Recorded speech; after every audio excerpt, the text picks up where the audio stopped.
think I'm kind of like a, I think people like my possession. I'm kind of a unique kind of character. And I have I love to You're just seeing how games and possessions fit in how they mean more. I'm not putting him on. I think the U.S. is going to obviously win.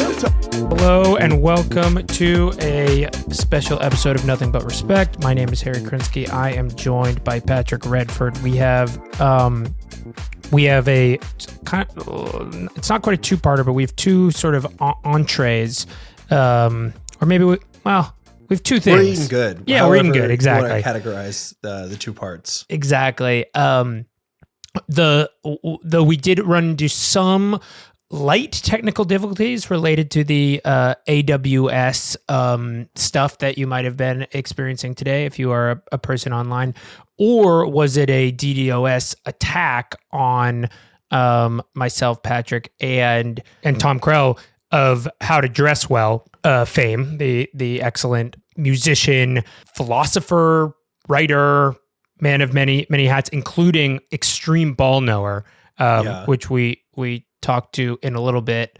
But before we get into all that, you, Patrick, have a new podcast, a second podcast. You're cheating on me with somebody else, which I'm okay with, because in this one specific case, I'm okay with polyamory. I was going to say, we have an arrangement. Yeah. It's all above board. It's all good. Actually, what's up with it? It looks very cool. The podcast is about cheating. It's called not that kind of cheating. It's called Only If You Get Caught. It's out.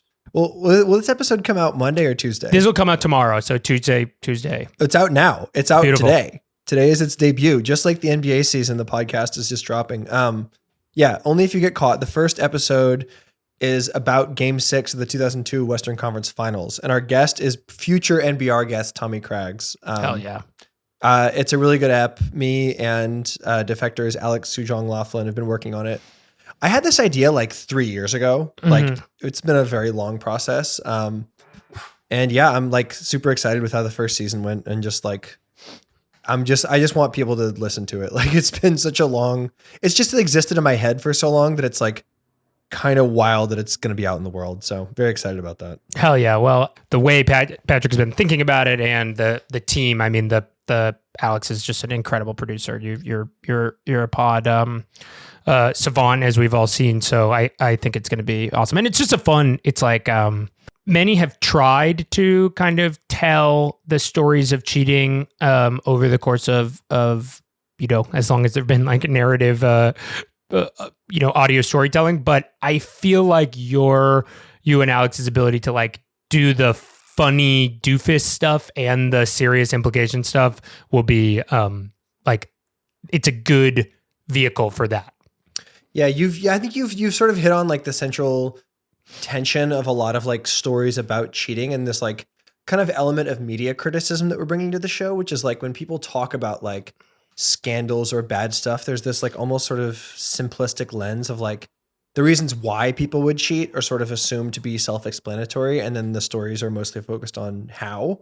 Whereas for us, we sort of have this thesis that like the way to understand any sort of competitive framework, like the season isn't exclusively about sports. There are like some sports stories, obviously, but like it goes in, there's like an episode about The Bachelor, like it goes in all these different places. That the way to understand those frameworks is like through the cheating scandals, because they basically illustrate like who has power, how is that wielded, what are sort of like these like lines of tension. So yeah, just like trying to write something that's like interesting. Like it's a very different, this. Writing for podcast is like a totally different type of writing. Like it's not something I'd done before. It took a lot of work to like change my voice for that. But yeah, I think it turned out well. We've talked a lot about it off mic, so I'm excited to hear your voice acting. Okay, well, two other small notes. So our interview with Tom was great. It was really fun, honestly. There are many things where he was talking. I was like, this is the platonic ideal of an NBR guest in many ways. But it did get cut off at the end, so it'll end very abruptly. But I asked him if he was aware of Devin Carter's hairline situation, and then his internet instantly died.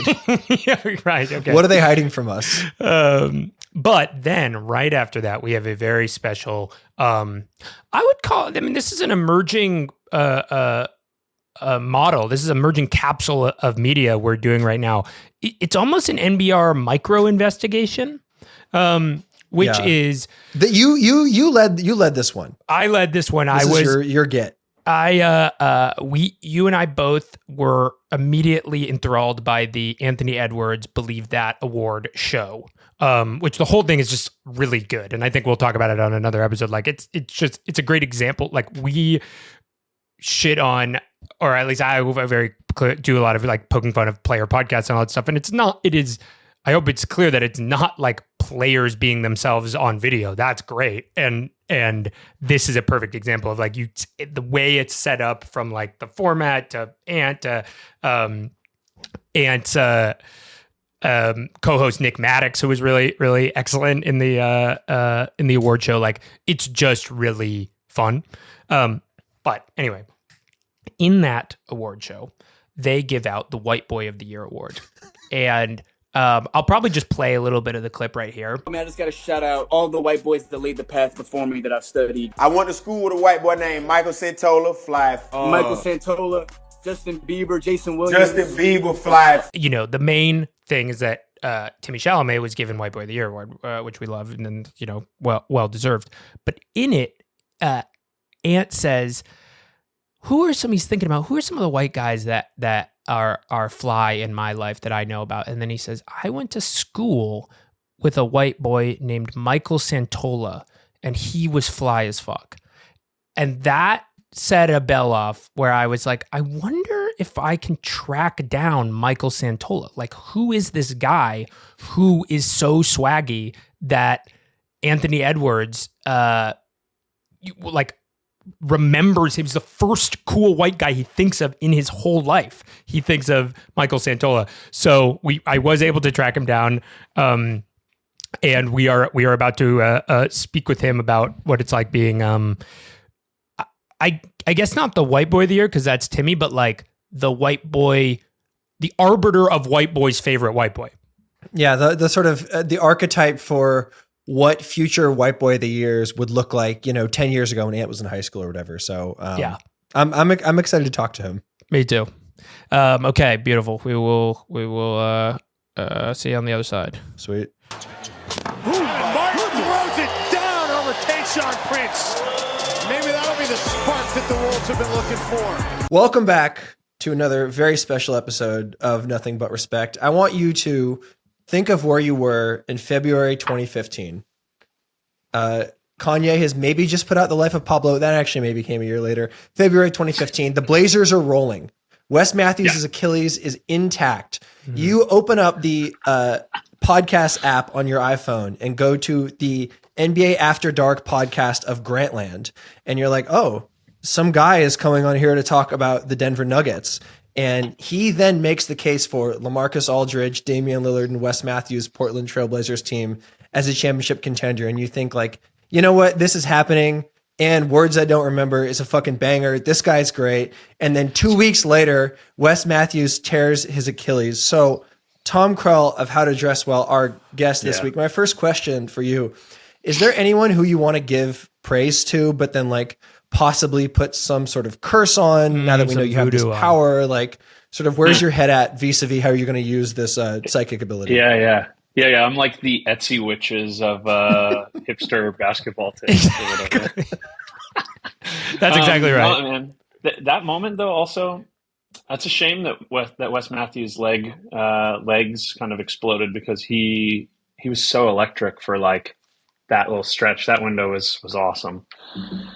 I don't know. I guess if I'm trying to like not intentionally hex anyone, but who do I could I possibly guess a team that's on the cusp of something great, a player on the cusp of something great who's going to have like a dramatic, terrible thing befall them? I don't like to say this because I like what's going on over there. My very first thought, Donovan Mitchell. I don't like it because I don't want to see him. I have nothing but goodwill towards him. Actually, that might not be true, but I have no interest in him suffering an Achilles tear or some such. Right. But he just, he's this guy who plays so explosively and aggressively. He's such a like take the team on his back guy. You could tell he just goes like pure psycho mode. Yeah.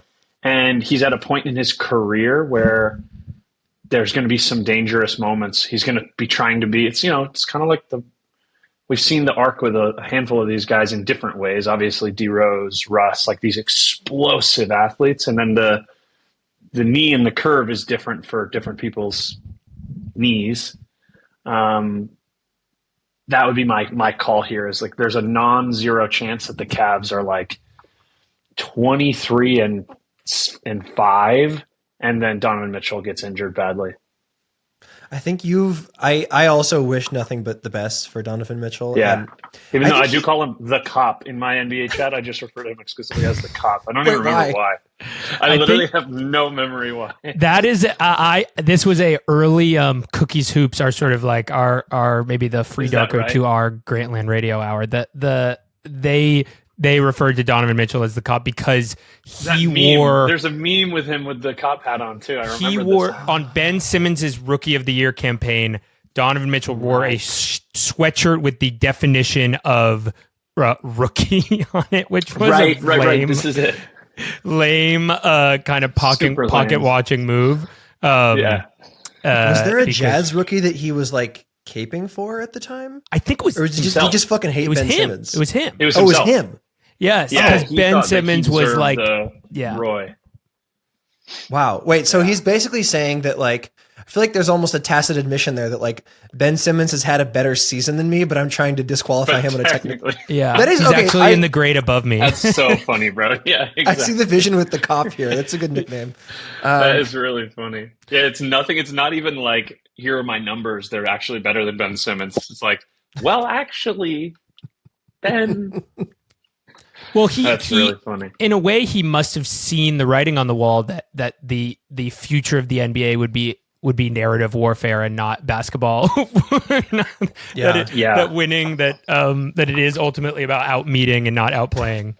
Yeah, sadly, that's why like nerds like Donovan Mitchell, win. Yeah. We wanted to have you on, not just because you are, I mean, I've liked your music for a super long time and I've considered you a very like sort of thoughtful person, but also like, ball. Yeah, I'm a psycho.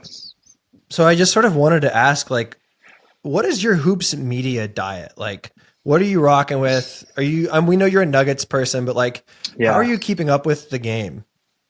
It's funny. I was thinking about this when you guys asked me to come on. I was like, I haven't listened to an NBA podcast in maybe 2 years.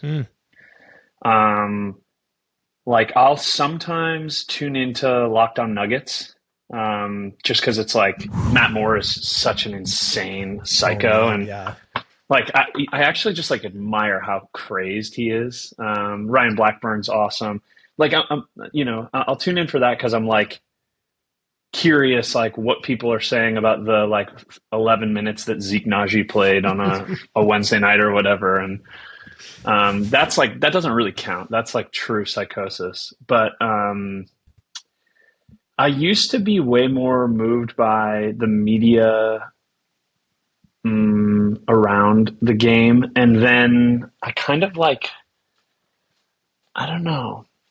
I fell out of love with it a little bit. My main thing is just following the Nuggets like insanely closely. I'm in like a group chat. Big shouts to Mile High Worldwide. That's like a bunch of people who are really close to the team, really close to the game, like analytically. And that's enough. Like that's truly enough to be sated.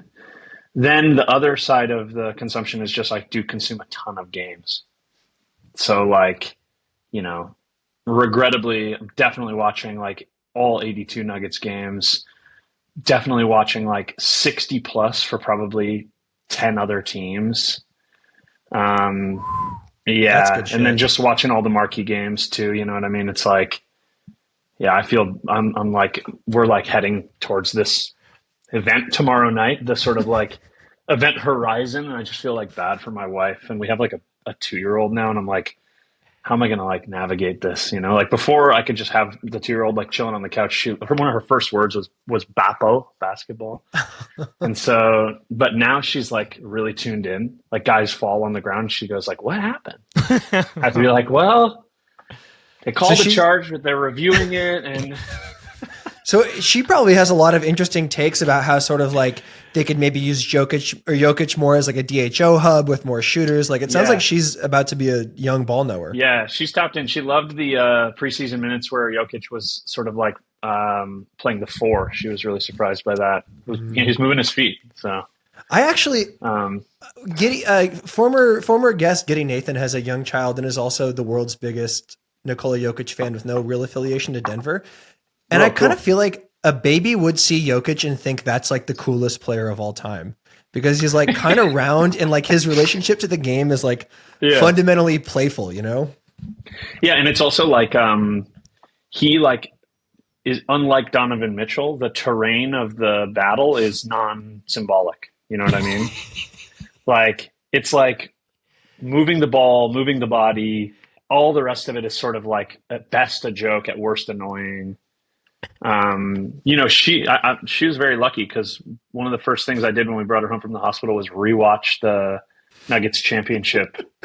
Actually from round 1 all the way through. Cause when you have a true infant, you have a lot of time to just chill, you know? So my pat leave was like, a full rewatch. That's so fucking good. You're being like, you know, she's a week old and you're like, yeah, a lot of people said this was the most competitive sweep ever to the Lakers. And while they were right, that's embarrassing. And she's just like thinking like one of her first coherent thoughts is like Rui Hachimura can't defend the 4. Right. Yeah. Yeah. Definitely. There's a lot of about what you just said about that tracks with a lot of stuff we've talked about on the show.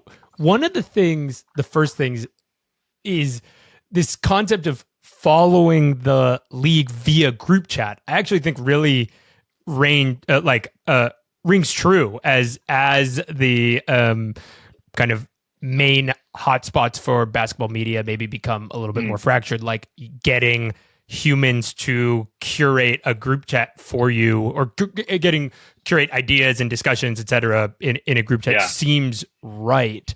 Like what is, we don't need to dox the group chat, but like what type of stuff is going on there? Is it like a passive stream of takes? Well, that's what I was going to, I was thinking just now, it's like also an index of my like unk status is that I'm not like driving the group chat. So I'm like truly mostly passively consuming like 2 people, like someone who's like a writer for something, someone who's like works on the scouting side of the game, arguing over whether or not the Hunter Tyson or Kessler Edwards should get that final spot on the Nuggets. And I'm like, just kind of like taking it in and being like, oh man, okay. Because I've been a Kessler Edwards booster for many years. Sadly, Hunter Tyson will be on my basketball team instead of him. But yeah, it's interesting. Like that chat, I'm not the most serious head in that chat, which is good for me. Because if I'm the most serious head in the chat, I become a little bit of a fascist. Like I start to like, people will be like, hey, what about this action? I'm like, no fucking way. That's not going to work. They tried that 2 years ago, da-da-da-da-da. But luckily, like these people are closer to the game. They're younger. They have more time. And I'm just kind of cruising a feed. I don't think that's tenable. Here's the thought is like, I think it's really hard to follow, unless you're doing it professionally, it's really hard to follow the whole league at the level of depth that I follow the Nuggets. And I don't know if that's something that's changed a little bit. Like for me, and again, it might be like unk status or it might be like things have changed. But for me, like I've been watching, 70 plus Nuggets games a year for at least 15 years. And more before that. Like I remember being in Germany in the late aughts, watching like pixelated live streams of games and stuff like that. So I was cruising then even, but then League Pass obviously was such a game changer. Even when League Pass came on the scene, I wasn't like a little micro GM like I am now. You know what I mean? Like now I'm like, Christian Brown just got this big contract. I'm already like thinking about how the downstream ramifications affect our contracts with X, Y, and Z. Why I have Hunter Tyson on my team, a constant refrain. Probably a really nice guy, but God damn it, he's just not a professional athlete. But yeah, so I think that like in a way, like people have become too deep to have like, I have like a all city NBA. When I listen to those podcasts, like I'll get a clip of it on x.com and I'm like, yeah, I know this. Like I have basically a Tim Legler level understanding of the whole league. He's not ever going to surprise me when he's like picking his 10 guys around the league. I'm like, yeah, bro, like, of course, Modest is amazing. Like this isn't ice breaking, it's not like path breaking for me. So I don't know. It's hard to follow the whole league at the level of depth we follow our teams now.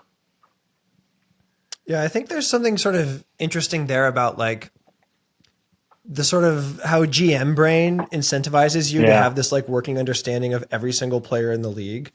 Especially which ultimately there's not that many players in the league. I think you can have every player in the league in your mind. It's really psycho. And this is why I like my group chat, like where they're like, who I really fuck with is this guy he's not getting the minutes he deserves on the Grand Rapids team, but he's exciting. It's like, wait, how many minutes did you see him play? Like we're talking about ninth men and like the fourth worst G League team. That's exactly. Who you could just text that guy probably. Like easy, dude. One of the things we do in my other sports group chat, which is a little bit more like jokes and a little bit more casual. No offense to my other chat, but we'll like pull up a guy on Twitter who's like maybe just a 10-day guy or something, and you see he's got like 247 followers. And you just like send him a DM. You're like, "Sup, bro?" Like this. I've been doing this for so long, bro. Like Linus Kleza was a early follower of at How to Dress Well because we were like jokingly DMing him. And he was like, "Oh, this guy's got at the time I was like, this guy's got 20,000 followers. Sick." And he like still follows me. Costa Kufis as well. Like so sick. Oh, dude. Sacramento Kings legend Costa Kufis. Yeah, these are also Nuggets legends. Oh, shout out to those guys. That's good shit. Yeah. Who's the most famous person you've successfully interacted with in this way? Is it Linus Kleza? I mean, calling him famous is maybe a misplaced adjective, but like he was on real teams. He was on real teams. I mean, dude, he was a baller. He looked like Kevin Love at one point. His game was cool. Good. Yeah, truly cool. I don't know who the most famous NBA. I mean, I could probably fire off an @ to Kevin Durant right now and get a response. So right. That's true. It's kind of all relative in the contemporary landscape, but he'd hit you back with like, "I've heard all your tracks, bro. You're not working hard as me." Yeah. Gives you a breakdown. Yeah, for real. Yeah. I saw a great one from him. Actually, just sent it to my like more casual sports chat where he was like, "Since we characterizing shit this morning." Did you see That's this? so good. Yeah. So funny. Since we characterizing shit this morning that's fucking great. That's iconic. Speaking of characterizing shit, this is like we said, the season starts tomorrow. Our version of a season preview was literally just reviewing last season as a whole text. We have not done much like looking forward. So I just want to ask, like, who are some guys that you are like, I want to see what this looks like? Who are you like excited to watch? Like you mentioned Matas. I mistakenly thought you were a Bulls fan and had mentioned Matas. Yeah, because I lived in Chicago for a long time. Okay, yeah. That's why. I don't know. Matas is amazing. He's like incredible. I love watching him. He's incredible. Nasty. I actually was kind of high on the Bulls, low key, which is a weird thing to say. Like, Io's incredible. Kobe White, incredible. Somehow still underrated. Matas is great. The rest of that team is kind of hellish in various ways, basketball and personal ways. I'm trying to think. Guys I'm high on. Well, on the Bulls, I'm really curious. Yeah. There's just like a weird thing with like they have been this underachieving purgatory 39 win ass team forever. And yet the like league wide consensus is that like Billy Donovan is like a great coach, which I think is a sort of interesting point that is totally true, that like maybe could get you thinking about like how much coaching actually matters in the NBA. Yeah. It's interesting. And I think that coaching matters when coaching, it's just a classic thing. It's like when it's working, coaching doesn't really matter that much, except when you see like exceptionally well coached teams. Like, but then when it fails, coaching is really significant. So like, and I don't think that's just like an index of overreaction. Like I think take the end of last season for the Nuggets, you know, to fire Malone when and how they did, off the heels of that meltdown in Minnesota where Russ missed the layup and then fouled on the three. And it's so funny. Like if we win that game, Malone probably plays out the rest of the season, coaches out the rest of the season. And that's fine. My hunch is we probably don't go as far as we did. I thought it was a significant, like, you know, wake up call to the team in a positive way. But like, in order for that sequence of events to go down, that shit show to unfold, it just revealed that like no one had the reins. Mm-hmm. And the reason no one had the reins on Russ was because of like, not just like, oh, we forgot to tell Russ we forgot to tell him to pull it back or whatever. It's that all season long, Malone had been like aggressively ego destroying all the young guys in order to gas Russ up.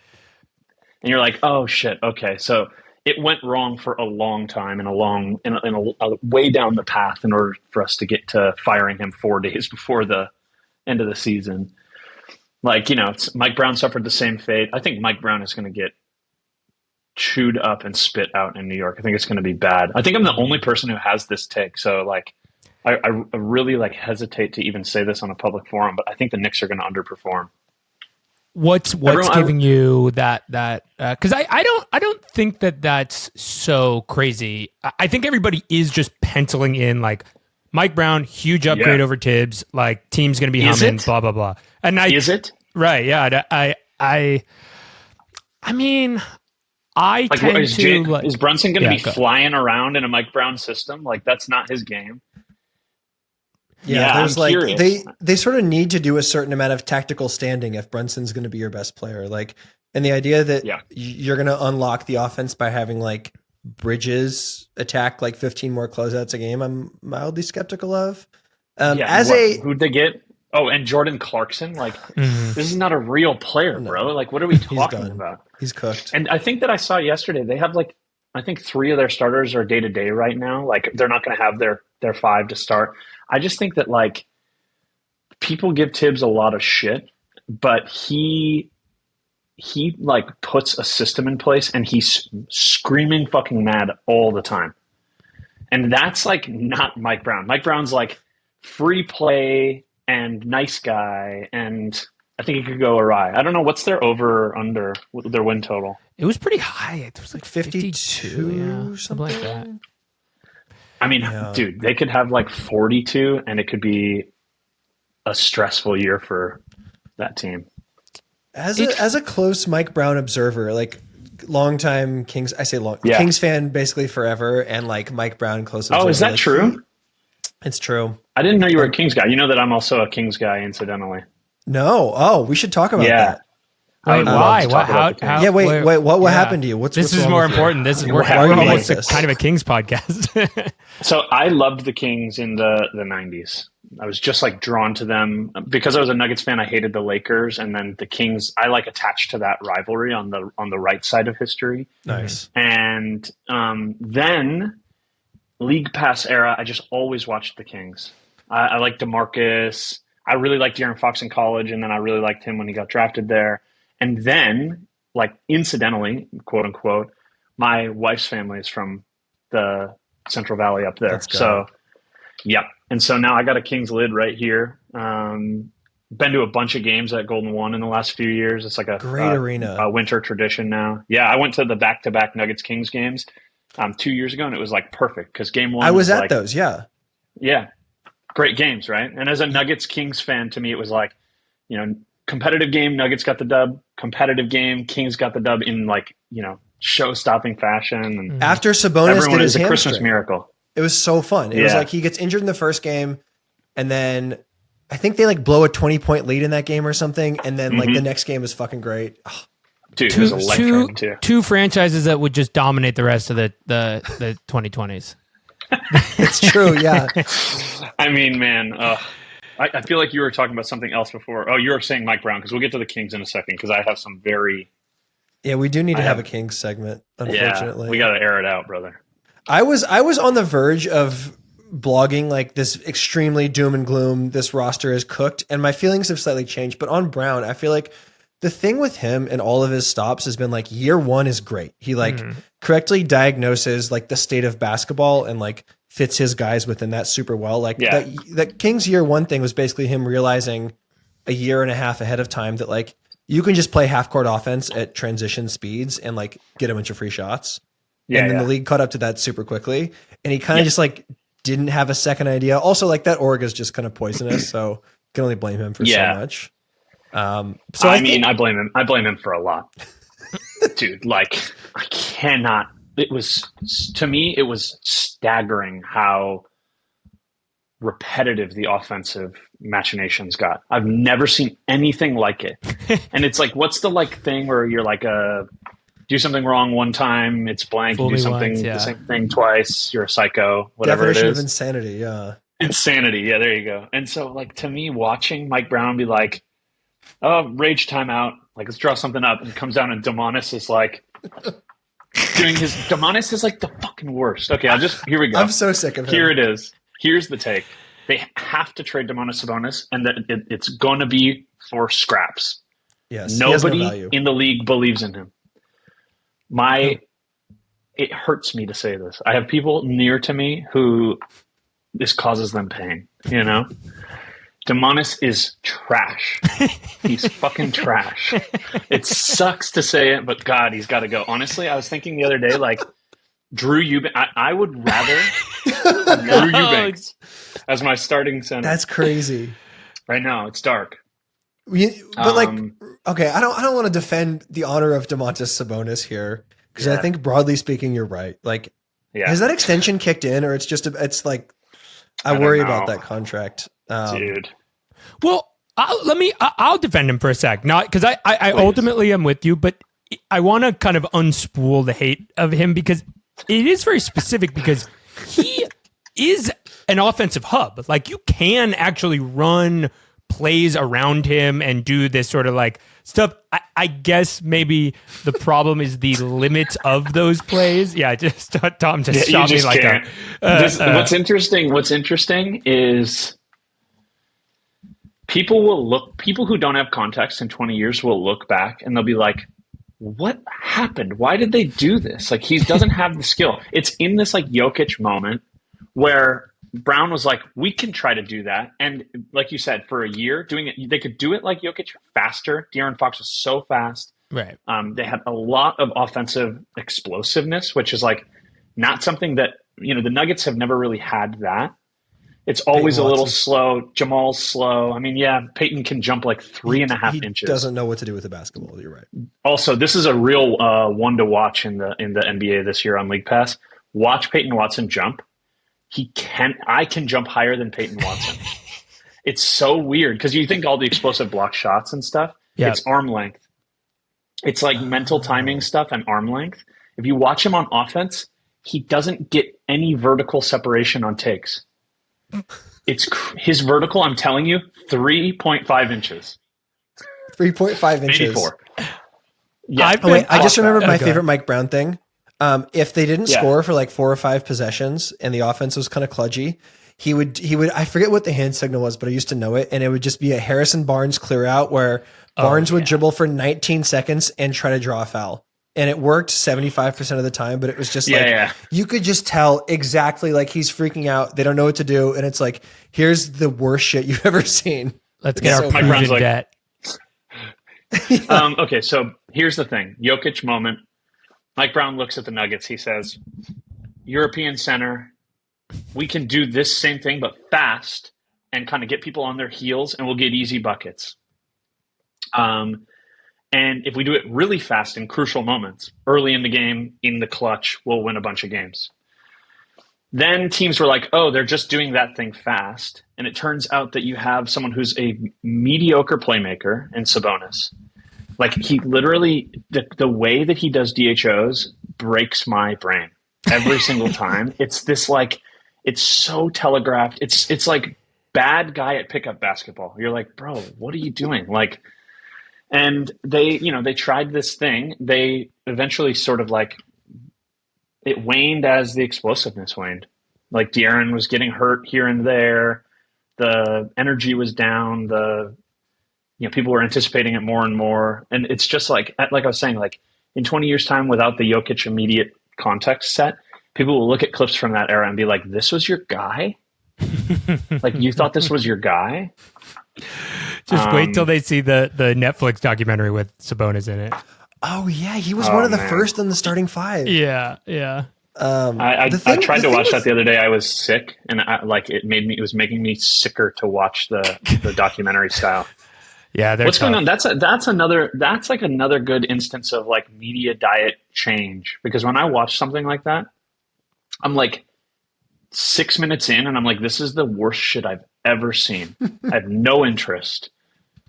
Like, why was that something that was appealing to people 10 years ago? I think you know too much ball. I think it's for the person who is just like finding out about the NBA for the first time, basically. And like the way these come about is that a company like, I think those are co-produced by Omaha, they go to Jason Tatum and say, hey, you'll have final cut on this. And like that, and then he'll be like, okay, you can come in. And so a guy like Jason Tatum is going to be like, okay, yeah, make the best documentary possible that doesn't make me look like anything. And that's what you get. Or you get like a kind of frictionless thing. So I do think it's sort of baked into this frictionlessness. Yeah. Knowing that Shea was like wired up all season long, and the way that he was acting and moving and stuff, it just makes it even more sickening to me as well. He's like a reality star performing for like 4 audiences at once simultaneously.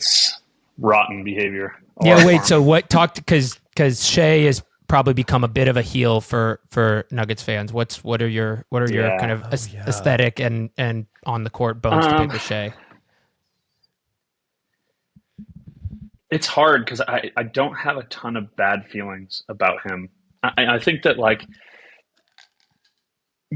I think that the way that team is officiated is truly suspect, like, especially because of how Jokic is officiated.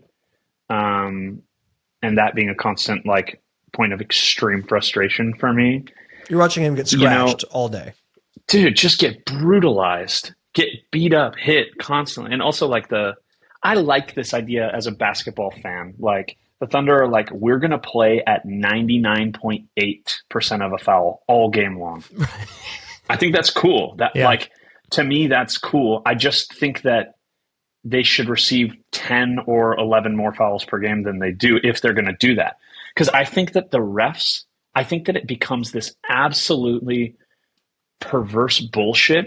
Again, kind of harkening back to the Donovan Mitchell thing, where the refs and the Thunder start playing this meta game, and the basketball game becomes like a secondary factor, where the refs are like admiring. They're like, wow, they're really pushing it to the edge, but that was clean. Like, bravo, boys. Like, it's just fucking annoying to watch. And like, I think that I think that the officials are there to keep people from being injured. I think that gaming that meta layer is just annoying. And it's like, I think that grifting is the appropriate term of art for it. And I think that gaming the meta layer is like the thing in contemporary capitalism. Like, capitalism has always optimized for deceit. That's what it does. But now, like, optimizing for deceit means manipulating like different layers and levers of authentication and protection and security and shit like this. Like, this is talking about the markets. And that's just what's happening with the Oklahoma City Thunder. Additionally, I just find them so annoying. Chet in particular is just one of the worst guys. I think that's an interesting point. It's almost like the Thunder are sort of engaged in like a work of reality creation in a way that like people have talked about a lot of like techno-capitalism specifically as like the process of creating alternative realities. For sure. And just, I think they like find, I also think that they do a lot of like emotional manipulation. I think they develop relationships with refs, like, not in like a backhanded, like in a totally legal way. Like, I think that I'd love to know how they scout the different referees. I'd love to know how different teams, how much they're doing this.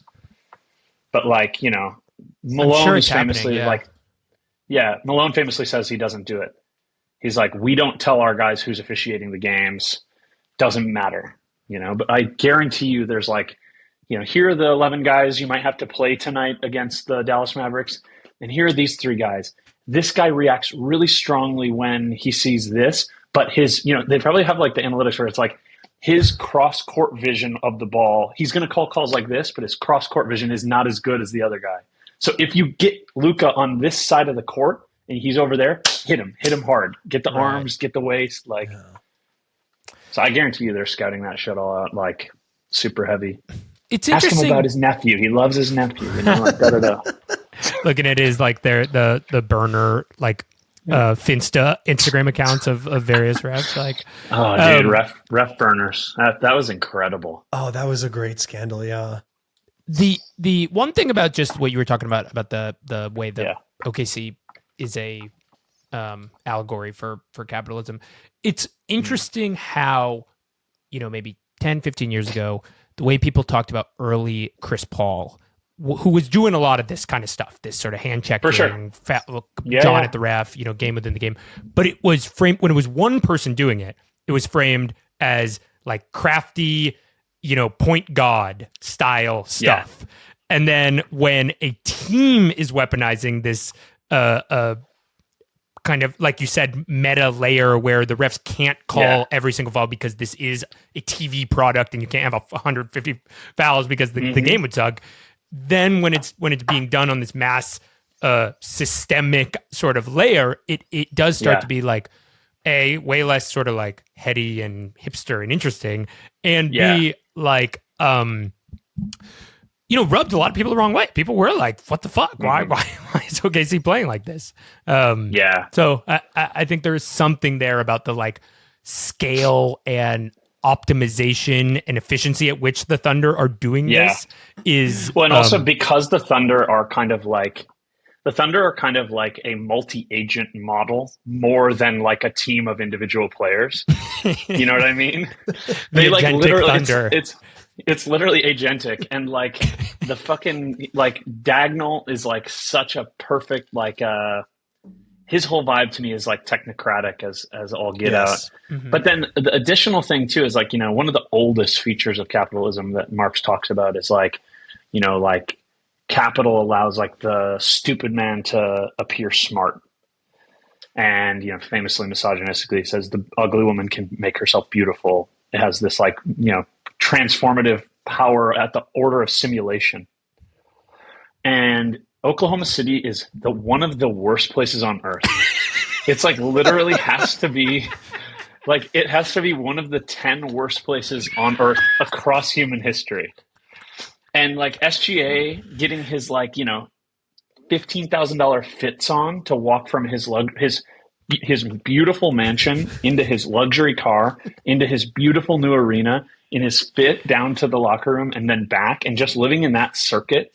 To me, that is also one of the ways that they're like capitalism. Like, it's so singularly bizarre. I remember the clip from the Netflix show too, where he was like, yeah, on the weekends, like I'll just like go down to my closet and like take a drink and just like he's like, I'll take a drink and a snack. I'll just put fits on. It's like, bro, you are a loser. Like, you're a sad man. Like you should be living in New York City. You should live in New York. You should live in Toronto. How sick would it be if SGA was on the Raptors? It'd be amazing, dude. He lives on Instagram. He doesn't need to. Yeah, he lives in like a trans globalist infinite scroll. Yeah. Well, like another one of the big ways people talked about Shea was like in direct contrast with Ant a lot last season. And I think people were mapping, like there's all sorts of little discourses you can map onto that. But like, I think kind of what you were saying about the like, essentially the Marxist reading on this can also be applied to like the Thunder as like AGI basically, where people see them and they see this like almost anti-human force of optimization. And then they see like the messiness of Ant and they like, we like the kind of the rough edges and the brush strokes of his game, or like specifically what we like about it, you know? Yeah. People are like, he looks like a player from the 1990s. You know, famously an aesthetic peak of hoops. Yeah, and Shea, Shea's entire thing, this thing that people have been talking about on Twitter today is like all of the Gen Z insults like invoke being viewed in a collective way by like a big other or by a group of people. That's like interesting. You really tried that, bro. Ha ha ha. Which means like we all saw you. You like, failed whatever. at the performance. Yeah.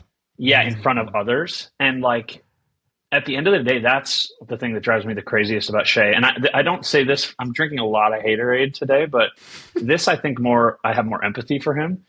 He just seems like the kind of person who, and it didn't feel like this when he was a rookie on the Clippers, which was sick, by the way. That season, highly underrated. Enormous joy on that. I don't remember how they went out to the Warriors. I think Was so. that the 3-1 where they came back from 31 to beat the Warriors? Yes, on the Lou Will Montrezl Harrell pick and roll attack. That team, that also, dude, like talk about a fall off for like Montrez. Yeah. At that point, I was like, Montrezl Harrell might be the best NBA player. Well, it's funny. He was so cool. I was saying like Shea wasn't like that as a rookie, and then the trade really like snapped something in him, and he became so consumed by thinking about the other and thinking about his perceivability. And it's like hard for me to watch sometimes where he does these post-game interviews and people like talk about aura farming and stuff like that. And I'm like, man, he's so buttoned up. It's like, to me, evidences like a pained psychology. It's interesting too, even he's to really that rich. very He's point. doing fine. Yeah, right. I'm not that worried about him. He's really got a beautiful family and he's doing great. He's the best player in the world. He's a champion. He's doing fine. I take it back. Much like you, he's writing music. He does all these like lyric captions and stuff. So you guys actually we're both bond kind of for sure. pen. We're men of the pen. I think the Shea to your I think though, I mean, again, I get it. You're not like hating on him as a morally flawed individual. But if you just looked at what Shea's Instagram looked like when he was on the Clippers, he is like doing these. It's funny. He was like Jordan McCain before McCain. Jared McCain. Jared McCain before Jared McCain. He was like doing these really funny TikTok dances. Very still crazy fits. But kind of more experimental and goofy, and now he's just a robot. Yeah, dude. Now it's just like he's Agentic. All views from the 6. It's so sick. yeah. He is literally like he would do anything to be in the sitting on the Drake like the top of the. I bet he tries to post that like every 2 days, and he gets like all the way to the final button. He goes like, "Nah, not right now." Even after winning the title. You brought up he's Chet sitting in the earlier. locker room with the Kobe hat on, When he's looking at on his phone, he's just considering posting the Drake just picture. tweeting. Yeah. Have you guys noticed that Chet and Matas and Cooper Flag all have the same fuck ass goatee situation? I haven't, but this goatee has been cropping up recently. I mean, the sinister kind of quirked up white boy goatee. It's bad. Just as a I don't like it. I don't honestly. It's crazy because on Matas, I don't mind it at all. I think he's dashing. Cooper Flag. I'm one of the things I've been thinking about recently is I'm really curious how he grows, and people saw Zion in high school, and then you saw him in college. You're like, oh, he actually is going to be a really big guy. Like he's not going to look like a basketball player pretty soon. And like, Cooper Flag right now at 18, 19, he looks bigger than Jokic did. Looks huge in that summer league. That's a big dude. Like, I think that's one of the things that I haven't heard anybody talk about this just yet, which is like his body evolution is going to be interesting. Because right now he's playing like 1, 2, 3. And I think he might be like a big fucking dude. Yeah, the comp that like strikes me as most similar, and like they're very different players, but like the thing they have in common is both coached by Jason Kidd to be point guards at crucial times is Giannis. Like just this like extremely long defensive playmaker destroyer guy who's like, I think his offensive game, he's going to be maybe slightly less physically dominant, but like, have you seen what a good passer Cooper is? Yeah, like, he's sick. He's sick. So crazy. Dude, but AB Giannis at 19 and Cooper at 19. Yeah. And Giannis was skinny, you know what I mean? Yeah, he was just like long and skinny, and like no one really knew what to do with him. Yeah. No, I'm so excited about Cooper Flag. I mean, he's got his goatee is one thing. He's just straight up like a kid. Like this is also Unk mode activated. I look at him. This is one of the craziest things about getting old. Like people will talk about all the, aches and pains, watching the NBA for multiple decades, and then you're like, that's a literal child. Cooper Flag is a true 100% child when I look at him. Like his acne, I'm like, that's all that kid, Right. like, Matas, like I said, dashing. Cooper, he's so good and he's so young. Chet has no excuse, bro. Chet looks like absolute dog shit. It's hell. It's hellish to observe with my eyes. He is the opposite of like if the sanded down kind of agentic like zero space zone is the Thunder, then he's like skibbity exactly. toilet like yeah. a demon. He is the grotesque image or like the vulgar image. This is why, honestly, we maybe hit on something really interesting here, which is like why there's such dissonance in my mind between like what the Thunder are as a basketball team and product, and then the ways that they've been productized, like through the what a pro wants stuff, etc. Mm-hmm. Like when you start to show that Chet and Jalen Williams have their personalities, which they do, regrettably, that like they are not, it doesn't fit. I think that like this is where, again, maybe coaching is really significant. Like those guys have like some rough edges as personalities, like corny, truly like cringe, corny, tough to swallow personalities. And Chet getting a little fast and loose with the crazy ass white boy stuff, calling Isaiah Hartenstein his bright skinned twin, etc., and having that Boondocks profile picture and stuff. It's like, I know he was on the streets in 2020, like to his credit, but like, man, that doesn't give you the hall pass. You're not, you come on. You're not allowed to do that. Okay, you literally look like you look like Abe ass Lincoln, bro. I was straw man defending Sabonis's personality, but I actually Chet at the very least feels like a guy who is being authentically himself at times. If not, I agree. Which I do genuinely appreciate. I think the often in organizations of all kinds, outside of sports included, it starts at the top, right? And so if you've got Shea being this like completely shut down, totally aware of the performance, but not maybe engaging in it in any authenticity. Like it kind of makes sense that you can't be crazy. Like you have to fall in line after that. Yeah, for sure. That's how it works. Like know who would be great on the Thunder would be Domantas Sabonis. He'd be a sleeper cell. Famous former Thunder guy. I know. Wait, that's a good segue because him and Russ. He always said that Russ was his vet because he was I think he was in the Thunder as a rookie before he did the Oladipo situation. Yeah, for sure. The Kings have assembled I think the funniest roster I have like ever observed. I'm curious who they're starting. Who are they starting tomorrow? They're okay. Well, because Sabonis is currently out, Right, hammy. as is Keegan, and Sabonis is the only good rebounder on the team. Keegan is the only good defender, which means they're going to start Schroeder, Levine, DeRozan, like probably not Russ, like maybe Dario Saric starts, but like the roster they have assembled is like guys who have accomplished stuff, but like all in the stupidest way. It's all just real hoopers and guys who want to take like the dumbest 20-footers.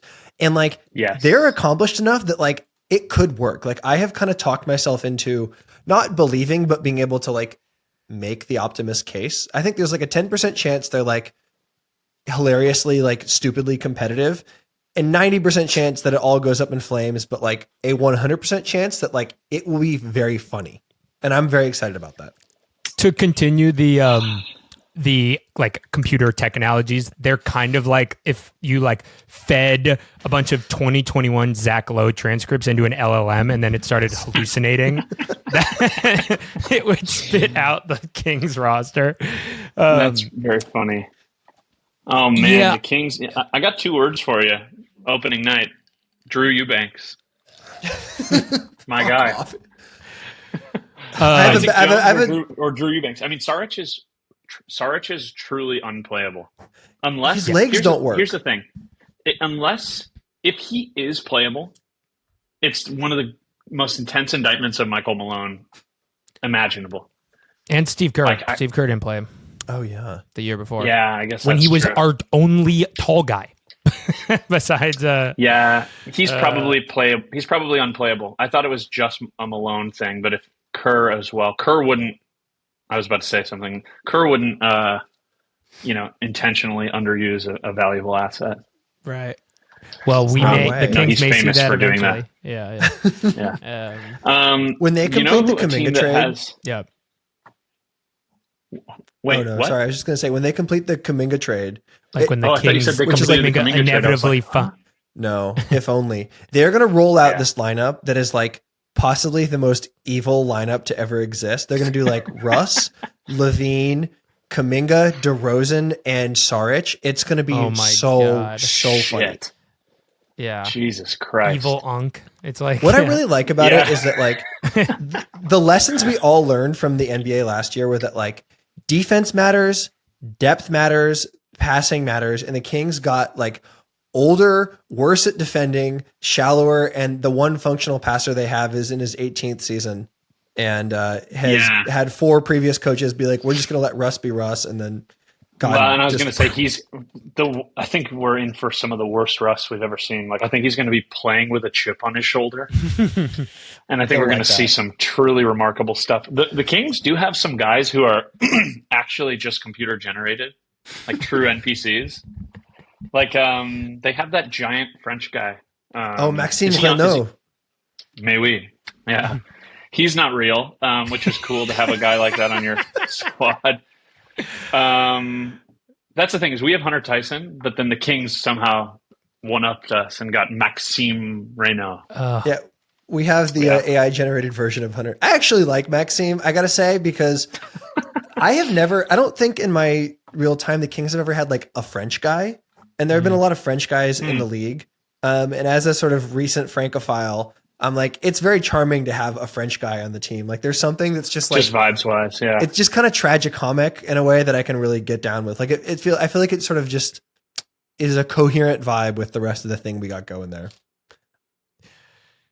Have you seen Devin Carter's hair situation also? I had to march to the rim. And the Sacramento Kings have won. Okay, that was Tom. Go check him out. Follow him on all platforms. Google image Devin Carter hairline to find out what they're hiding from you. Yeah, exactly. Please Google that, assuming the connected, Web 2.0 still exists, and this wasn't just the great migration over to Web 3.0. But now we are talking to Michael Centola, Anthony Edwards' favorite white boy. We got Timmy Chalamet, we got Morgan Whalen, we got Triple H, we got Adam Sandler. These are some of the names of the NBA superstar Anthony Edwards came up when he was trying to think of like, who are some of the fly white guys I can think of. But all of those people, he said, after the first, you can see it in the video, clearly the first white guy, when somebody was like, "What? Who are fly white guys that he knows?" The first guy that popped into his head was, he said, I knew a guy who I went to school with, Michael Centola. That white boy is fly as fuck. We have Michael Centola on the show. We had to track him down. My first question, first of all, thank you for joining. My first question is, what happened when that video came out? What happened? Like, when did you see it? How quickly did people start blowing your shit up? Like, what happened? Yeah, I mean, he posted it the day, right? So he posted it, and then maybe 3 or 4 hours later, a buddy of mine, Jack Sable, I just look at my DM. He's like, "Yo, you got a shout out." And I watched the video, and I was like, I didn't get a shout out. I was like, I don't know what he's talking about. He's tripping. And so I turned my phone off, and I got like 3 or 4 more of those. I was like, hold on, let me watch it. I watched it. I was like, oh, shit. I did get a shot. I was like, that's tough. I was like, good looking out. That's tough. So you guys went to high school together. How were you guys like friends? Like, how well did you know him back then? Yeah, I mean, he came when we were both in 10th grade. And I didn't know of him at the time. There were a bunch of good basketball players at my school, Holy Spirit Prep, so many good ones. Like Brandon Boston Jr. went there. Oh, shit. Yeah. Yeah. Played on the Clippers and Pelicans. Now he's in Turkey. But, yeah, he came in 10th grade, and they're like, yo, he's good at basketball. I was like, cool. And then we just started hanging out because we both played basketball. And then we had practices at like 6 a.m. So he would stay at my parents' house with me, and just we'd play a lot of video games, GTA, Fortnite, ate pizza almost every night. Like a lot of pizza, basketball, talking to girls, and then practice in the morning, do it all over again, No homework being done though. No homework. Of course not. Yeah. Well, so you hooped on this team as well. I saw some, and then you also played football, which is yeah. What was he immediately like, holy shit, this is the sickest basketball player I've ever seen? Oh yeah, I said that, but yeah, I saw him. I was like, this dude's going to the NBA. Like no doubt in my mind, he's going. Like in 10th grade, I was like, he's gonna be in the NBA. Like there's no doubt. And his confidence, his swag, you just knew. And he was throwing down crazy dunks at that age. I was like, I couldn't believe it. Yeah, he has, like, everyone loves him because he has this like very casual manner. Like, I've been in press conferences with him, and it's clear he's not like up there reading off scripted answers. He's just like being real, like off the dome. Like, is he just kind of always been like this? Yeah, always been like, that's the real him. Every time you see him, he's not media trained, which I love. I love that shit. That's him right there, man. That's just him. Just like that. Can you give us any stories of like what he was like in high school that's like the perfect kind of Ant in high school story? You got anything that comes to mind? Yeah, I mean, it's more basketball related, but I remember. That's okay. Yeah. Yeah, I remember being in school and just being like, because I already knew he was going to the NBA. I was just like, yo, you think you could beat like Russell Westbrook 1-on-1? This is when Russ was averaging that triple double, going crazy, right? So I was like, you think you could beat him? He's like, yeah, hell yeah. I was like, you serious? I'm like, really? I was like, but what about his explosiveness and the way he goes? He's like, bro, I'm beating him. I was like, okay. What about LeBron? Yep. I was like, you serious right now? I was like, I don't know about LeBron. Yeah, bro, I beat him. Now he's cooking everybody in the league, man. Everybody. Yeah, he's been proven correct on both of those. Like on both of those, yes. Yeah. So you're sort of like as the archetype for what a White Boy of the Year winner looks like. Obviously, Timothée Chalamet got the first award. Like, are you a Timmy fan? Like, do you have anything you want to say, as to him, the winner, or to any future winners? Like, you're sort of the archetype this is all based on. So, I mean, I haven't seen many of his movies, or I always seen him courtside though. Always like Knicks games and stuff like that. Yeah. First of all, I don't like the Knicks. I'm a Hawks fan, but it's all right. Mm-hmm. But I always saw him courtside, and I always respected him for that. Always dressing well, and I mean, I need to get into his movies now. I mean, I appreciate him saying my name. That was super dope. That was awesome. Yeah, you guys are colleagues now. Yeah, I didn't expect all that. It was awesome. Wait, I got to ask actually now, because because we're coastal bullshit media, we're interviewing a bunch of Knicks fans about their hatred of the Hawks. So I got to hear from you, like, because you just obviously you have the animosity because Trae Young, bodies the Knicks every time he plays them. So what's it like being on the other end of that New York hate? Oh, I love it. Yeah, I feel like it fuels. I feel like every time we play them, I'm like, oh, we're beating the Knicks. And even if we lose, it's like, I'm not tripping. We still own them. I think we still own them after that playoff series. I was like, and the dice roll at half court last season, I was like, oh yeah, man, it's over. They're done. Hawks are going to be good this year too. Are you excited about the squad they put together? Yeah, I'm hoping, man. I'm going to be at the home opener on Wednesday. So sick. I think we're going to be good if everyone stays healthy, Kristaps. But I think we can do it. Okay, I got to ask, why do you think Ant, you were the first to come to his mind? Obviously, clearly, it sounds like you guys are friends. Sounds like he got to stay with you when he just moved to the city. Like those, maybe that's just the simplest answer. But I need you to maybe even compliment yourself a little bit here. Like, why do you think you were first name in his Rolodex of white people he's met, which surely there are a lot of them? You were the first that came to mind. Yeah, I couldn't even tell you. I don't know. Maybe because I'm fly as fuck. I don't know. Maybe because I'm just fly. I don't know. Maybe it's the jewelry. Maybe it's the hair and the beard. Maybe it's, I don't know what it is, but I don't know. Maybe it's the music I listen to. We always listen to the same music. I used to love his freestyles. He used to freestyle all the time, bro. Like just making straight songs. Like we'd be driving in the car. He'd just be going bar for bar, just going crazy, different beats, just keeps going, saying different things. So I don't know what it was. I think that's a good answer. You can't put too fine a point on it. It's like, then you're giving the game away. Yeah. I think, I don't know. That's exciting. It's going to be a big Ant season. Like everyone has just been talking about, like, he studied Michael Jordan back to the basket shit. And like in preseason, he's doing it. Like, you expecting a big year from your boy? Oh yeah. I'm expecting him to average 28 to 30, like assists probably 6 to 8, rebounds probably 6 to 8 as well. So I expect them to go in the playoffs pretty far again, But we'll see. I think he's getting to the finals within the next 5 years for sure. If it's Ant versus the Hawks, where do your allegiances lie? Do you go? Dang. And every time Ant's contract is up, are you like are you like hitting him like, bro, come home? Well, I've been saying this ever since he got drafted. I'm like, he's gonna come back home and bring us a championship. Like, he's gonna come home to Atlanta, do what LeBron. I said he's gonna do what LeBron did. Exactly what I'm like. He's gonna come to Atlanta at some point with Jaylen Brown or something. We're gonna win. We got to. That'd be amazing. Awesome. We need it.